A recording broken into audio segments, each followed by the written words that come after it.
So yun guys, gagawin natin ngayon, magpapalit tayo ng busina, no? So babaklasin ko na muna.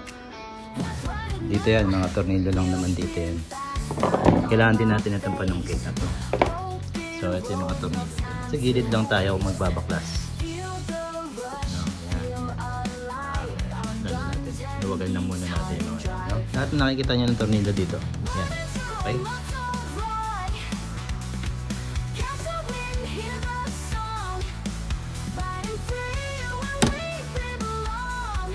Nakalas na natin isang side. Ayan. So yan. So sisilipin na natin kung saan natin pepwesto. So ang converter nito ay 10 amperes lang pala. Yun lang. Ayan. So nakakalas na natin. Ayan. Nakakita na ako na mas maluwang na area. So ayan. Kaya lang kailangan natin magpalit ng converter, no? Kukulangin. 10 amperes lang pala to. Okay.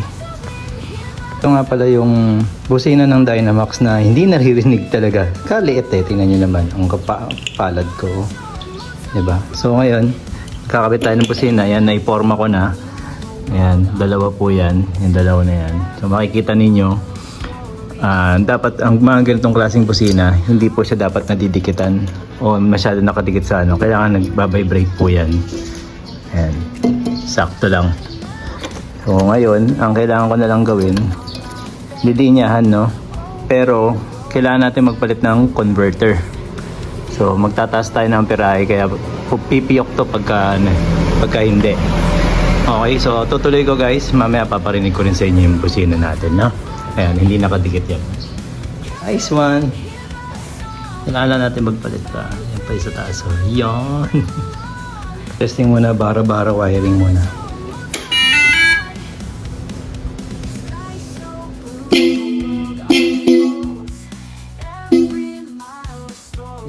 So kapalan natin to. Ito maganda to. So ganito pala ako maglagay ng ano. Inuuna ko yung gitna. Kikita ba?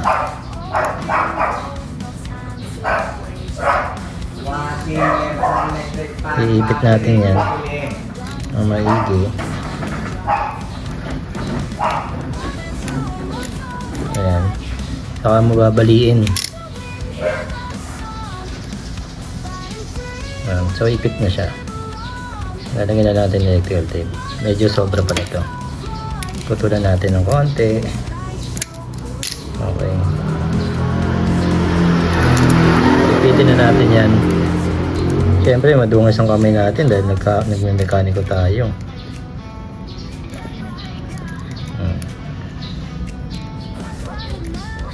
Pero marami na po nabibili sa Shopee na ano, yung iniinit lang. So ayan, pangit na. Ayusin na lang natin yan. Pero babalutan ko naman yan. So, para mapakita lang din natin na gagawa muna tayo ng wire para madali na lang isuksok mamaya. So ganun din to. Kaya pili tayo ng ano, malaki-laki. Legit pala itong napili ko. Masyadong makapal yung wire na nakuha natin.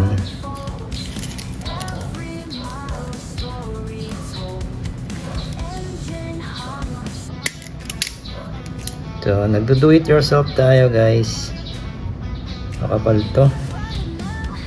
Kukuha tayo ng mas ano. Kaya hanap tayo isa. Ito. So medyo malaki-laki. Yan. Ito maganda. Dapat to long nose lang eh.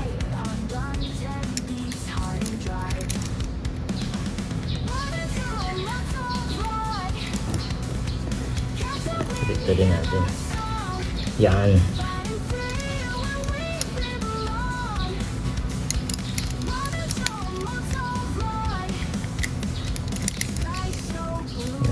Ang pinaka-importante dito yung tanso, no? Nakaipit talaga siya. Ayan, babaliin natin to. Pwede naman diretso, no? Pero ako kasi mas gusto ko yung ginaganito. Para, kumbaga, nakapalupot.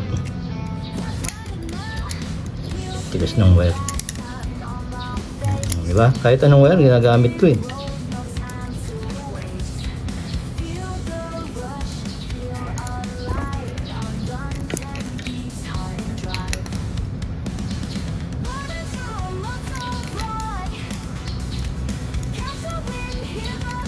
Dapat long nose talaga, laki kasi.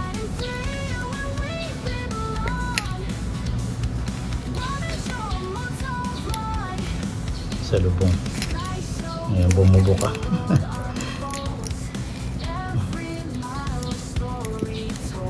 Ito muna isa. Ayan. Ayan po yan talaga eh. Pagkapatong. Yan. Para hindi na siya basta mahugot. So may dalawa na tayo sa busina, kaliwat kanan. So bibiyakin natin to sa gitna. Para sa distribution lang.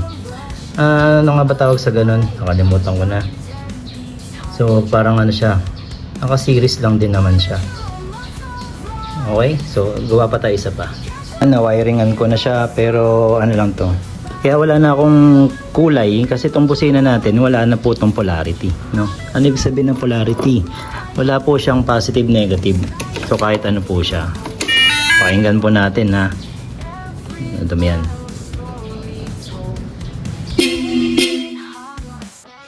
Lakas eh. Tatanggal yung ano pagkakabit kasi ano ko lang, tinap ko lang. Ayan, isa pa. Tingnan nyo kung malakas yung busina ko guys. Pakinggan nyo lang ha. Dito si Joker natin. Ayan. Ayan kay Boss Ray. Ayan. So ito na. Nakabit na natin lahat ng pairings. Ayan. Walang tinamaan. Sakto-sakto lang. Okay. Testing ulit. Yun o. Takot sa tenga.